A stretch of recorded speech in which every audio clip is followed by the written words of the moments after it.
Okay, good afternoon, good morning, good evening, wherever you're joining from. A warm welcome to today's exclusive virtual event, proudly hosted by K-pop Post, your go-to source for global Korean entertainment news, and Be Success, South Korea's leading media platform for startups and innovation. At K-pop Post and Be Success, we believe in the power of insight, innovation, and industry connections.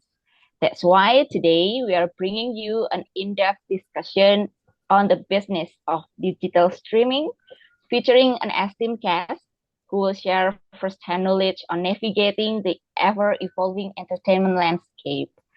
Without further ado, it's an absolute pleasure to introduce today's guest speaker, Wei-Shen, the Vice President and expert in legal and business affairs at Rakuten Viki. Hi, Wei-Shen. Hello, how you doing? Hi, how you doing? Good, good. How are you doing? Very good, thank you. Very good. Thank you very much for having me. Okay, so Wei-Shen has played a pivotal role in shaping the media industry, working with organizations like beIN Asia Pacific Yes, yes, and SWADE Medtech, yes, right? And yes. his leadership in business and law and digital entertainment makes him the perfect speaker for today's discussion. So now let's dive into today's discussion. Wei-Shen will be covering several key topics in Korean entertainment industry. So the floor is yours. Yep, thank you very much. Thank you for having me. So, look, I'm legal by background, but I've always been very fascinated in the business aspects, and I've got tw about 20 years experience in media and content acquisition. I've been working at Vicky for approximately 5 years. I lead their legal team as well as their compliance risk, and for a period of time, managed business development and distribution. So just a bit about background about Vicky, if you aren't too familiar. We are a content streaming service. We operate in probably over 200 countries globally. The countries that we don't operate in are obviously Korea, and China, which are the main ones. And our key markets are the Americas, Latin America, Europe, and Oceania. I think what really surprised me when I first joined Vicky were um, the amount of fandom within these territories, the likes of the US, Brazil, France, Mexico, India. It took me by quite surprise, but I think having worked at Vicky for this amount of time, I think the content speaks for itself. Um, we so we are a streaming service. We're available on web, mobile, and connected TVs. The way our business model is we have AVOD, which is ad-supported um, video on demand. So essentially, you get to watch for free, but you receive advertising, pre-rolls and mid-rolls. And then we have a number of subscription plans. So we have Viki Pass Standard and Viki Pass Plus. The main difference is, obviously the price as well as entitlements and the amount of content that you get within each. Um, the content that we do distribute and make available is primarily Korean, but in recent times we've started venturing out into other content from other countries, including China, Taiwan, um, where else? Thailand, Hong Kong, as well as even Indonesia. Um, and then even within the Korean content vertical, we've been traditionally known for K-dramas, but we are also starting to explore different genres, whether it's thriller, horror, um, um, reality TV, including, the music shows. And we're seeing a lot of traction and starting to get probably a more diverse demographic. Um, and, you know, particularly since COVID, we've seen an explosion in growth. So for us, it's been a really um, welcome sign to see the number of people that are starting to enjoy and discover Asian and Korean content and get hooked. Um, in terms of, let's say, some of the technology that we're looking to um, utilize or to further improve our offering, AI is one that we're certainly exploring. But at the same time, me putting my legal hat on, there's always the concerns about privacy and copyright infringement. And so we are taking a very deliberate steps to ensure that our use of AI is done in a sustainable and a compliant fashion. The ways that we are looking to um, utilize AI includes subtitling, dubbing, as well as content personalization. And so we hope that our use of AI, one, improves the user experience and engagement, but also helps continue to ensure that our users have trust in our service because that is the most pivotal requirement for us. Um, what else? In terms of how our service is distributed, our main distribution partners are Apple and Google, via the app stores. We also are distributed across a number of CTV devices, including the likes of Roku, Amazon, um, Samsung, and LG. And so, for us, it's really important to kind of live up to that mantra of being accessible anywhere, anytime, any place, and acknowledging that, I guess the shift in user behavior with respect to content consumption. There's a lot more, there is increasing shift to the living room. And so for us, it's trying to provide this consistent omni-channel experience, across mobile devices, TVs, and desktop computers. May I just ask one question? How do you balance between the subscription-based and ad-supported models evolving in the global streaming market? Yep, that's a fantastic question. Um, I think our bread and butter is probably the subscription side of things, but I think ad supported does have a place, and often it often depends on the territory that you're looking at. There are certain regions where there is a greater um, uh, user consumption of AVOD, whilst other countries where there may be a higher GDP, users are more accustomed to paying for a subscription. So for us, it's being able to balance the two. Um, the way I look at AVOD is it's a soft entry point for users to experience and use our service. And assuming that they do have a fantastic experience, um, that will then hopefully generate that willingness to pay and upgrade to a subscription plan, to watch ad-free, to access greater entitlements, as well as access more content. Great. So you don't only focus on subscription-based users, but No. also Yeah. you increase the experience of effort user. Yes. We've also got TVOD, which is transaction on demand. So we do have, particularly within the US.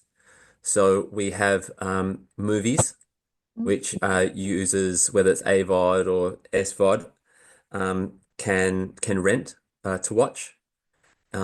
And we've also got fast channels, which are available on a number of CTV devices.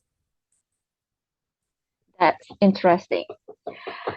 Well, if any of the attendees have any question, you can just drop in the chat section so we can go to your questions and discuss it more. Now, another question from me. Are there any emerging technologies that you believe will reshape the future of digital content streaming?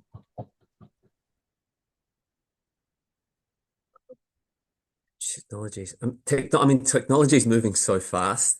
Right. It's hard to keep pace, but I do think AI is probably one is probably going to really help improve accessibility to international content, in particularly such as Korean content.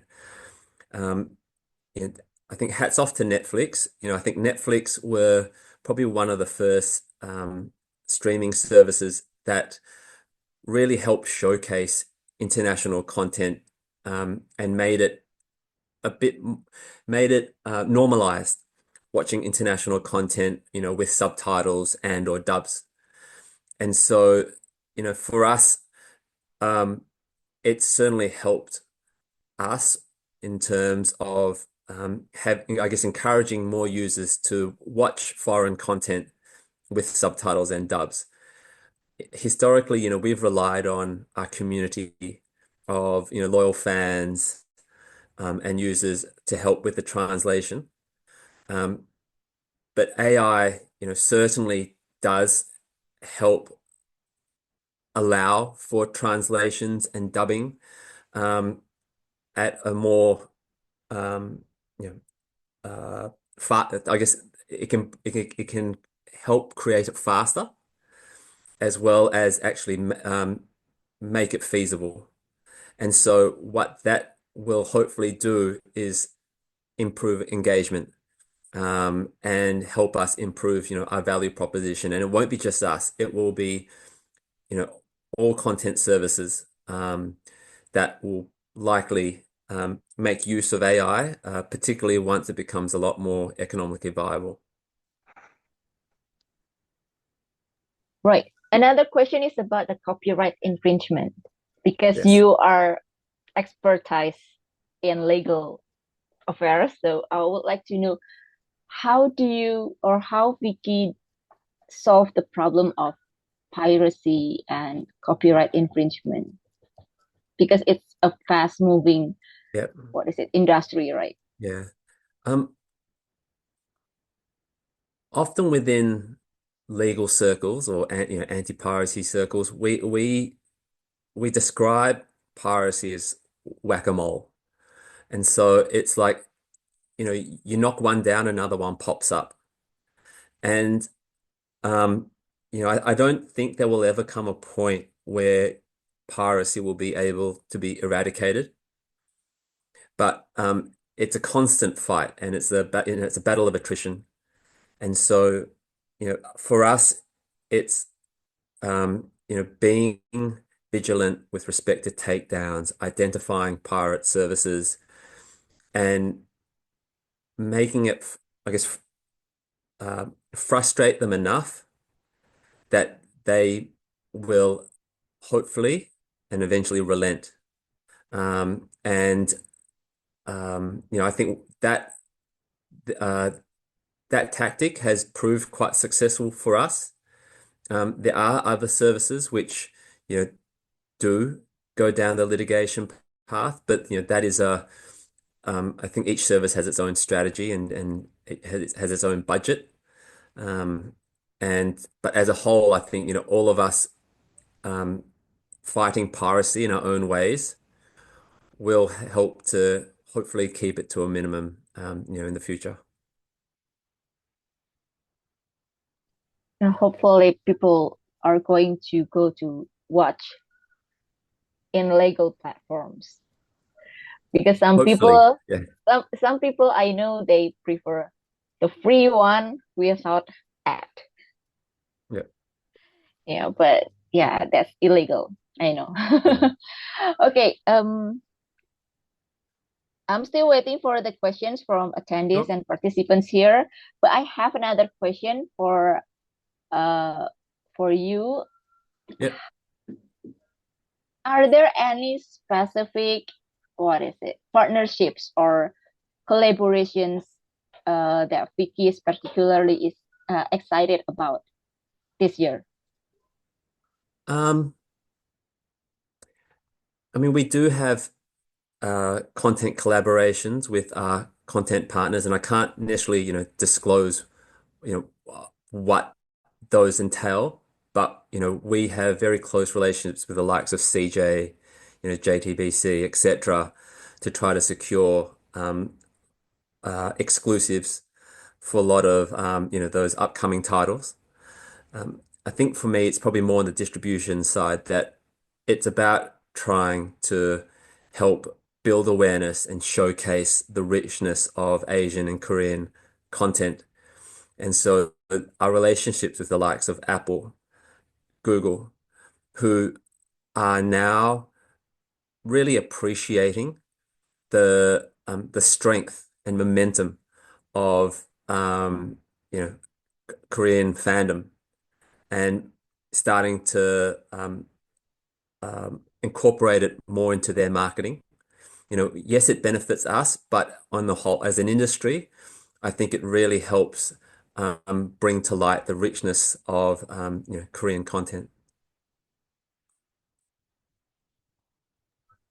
So, is there any possible opportunities for people abroad? Like our participants here are from the US, Indonesia, and India. Are there Yeah. any potential collaborations with those countries? And what kind of collaborations do you think Vicky can have with those countries? Yeah. I mean, at the moment, we are taking a bit more of a global approach as opposed to localized. I think at least within US, there are some promotions that we are looking at or partnerships that we are looking at that will be um, accessible to users in that geography. I think more so, within Indonesia, fingers crossed, or the likes of India. It's more those relationships with our content partners where we try to secure access, I guess, the rights to and access to um, um, on-air titles to bring these titles into the country so users can watch them legitimately. I think where we are content led, and so those are probably the partnerships that we focus on first and foremost, apart from our distribution partnerships. That's cool. Looking forward for other collaborations and partnerships. A question from Z Cindy. With the fierce competition of K content platforms, it's amazing how Viki can thrive with such impressive reputation. What do you think makes Viki different, and how does Viki survive in such a competitive market, especially with the latest race between, okay, let's just mention Netflix, Yep. Disney Yep. Plus, Amazon Prime, Yep. like that. Yep. Um, I think what's really important is to understand your identity and the customers who you serve. Um, we are a niche service, and we acknowledge that we aren't going to be able to please every consumer out there. And there is room for niche services. We've seen it in multiple industries. For us, we don't necessarily see Netflix as a competition. I think Netflix is like a house. It's like a household good. For us, it is being able to distinguish ourselves from perhaps other niche services. Um, and we do that by trying to continually improving our user experience. Again, building trust is probably one of the most important things in terms of how we manage your information and the experience that you have. The other part, again, is content. For us, it's being able to showcase the richness of Korean and other content that we have, and to hopefully have exclusives and to bring it to you as soon as possible and to make it as accessible as possible. So, especially subtitles. And then once you watch it, you have, you know, the experience that you have meets your expectation. And so that you want to come back. And so for us, it's about trying to delight our users. And then hopefully, through word of mouth within, the Korean content or Asian content community, um, people talk about, their fantastic experience with Viki and it becomes viral. So yeah, for us, it's really trying to leverage this community that we have and to focus on enhancing our own identity rather than trying to imitate or focus on what our competitors are doing. Interesting. So be unique and focus on the users. Yes, focus on those attributes which make you unique and provide as much value as you can to the consumers. Yeah. Okay. Interesting. Now let's talk about the future.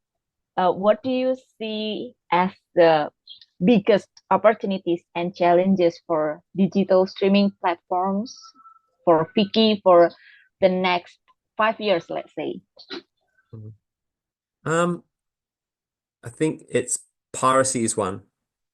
Um, uh, Access to content, there's fierce competition for on the content side. So being able to secure that and then being able to reach our users, being able,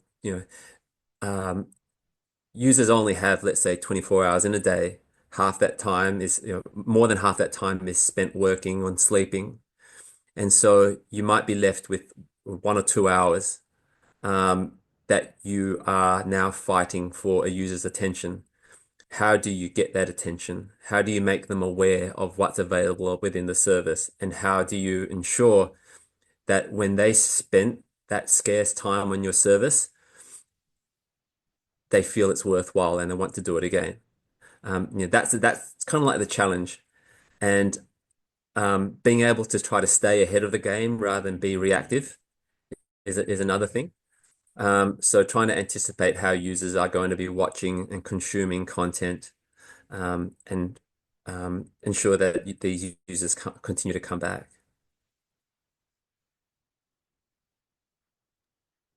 So, how is Viki preparing for the future of the entertainment? Considering you said the fast-paced, changing technologies and viewers' behavior. Yep. I think one, continuing to improve our personalization. So, users um, have that unique experience, ensuring our service is available as broadly as possible. So it's kind of a ubiquitous and that experience is consistent no matter how users engage with us. And then also ensuring that, on top of having as much quality content as possible, ensuring that that content is consumable, and that is subtitles and, potentially dubs, etc. Um, um, I think for us that doing that in a compliant way, and a cost-effective way, you know, is the opportunity, but also the challenge for us as well. Okay, my last question. Sure. Do you have any recommended shows recently on Viki that we should not miss? Um, There are too many, I think, but please just recommend some. um, let me think. T- Um, we do have one coming up called The Negotiator, which is meant to be a pretty big one. Um, we are about to release Scarlet Heart, which I know is an oldie, but we have secured it for our service. Um, what are some of the other ones? To be honest, I haven't been keeping up to date with our content just because I've been focusing more on the legal. But yeah, we do have a big slate of content that is coming up over the next couple of months. Sorry, Okay, I couldn't name them. Yeah. but we are looking forward to Scarlet Heart. Yes. I think that will be a favorite one. Yes. It's timeless. Another two other questions. One from Uhti Sure. Akmalia. Is Viki Yeah. focusing on making its own original content or more focused on content acquisition? Um, I don't think you ever say no to original content, but I think at the moment, um, uh, a lot of it is probably through acquisition.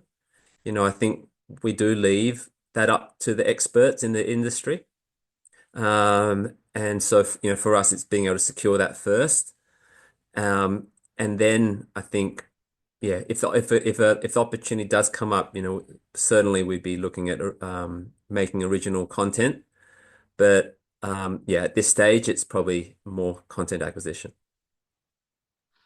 Okay, one more question. I think this is the last one from Ella. Yep. Hello, I'm Ella, based in Ghana. By default, I always speak for Africa. Thanks Yeah. to your insight, I'm discovering that you are available in several African countries.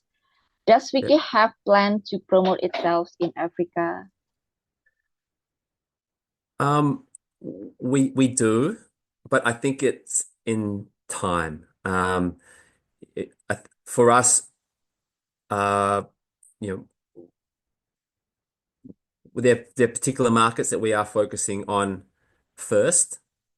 Um, and hopefully Africa will be one of them, in a time to come.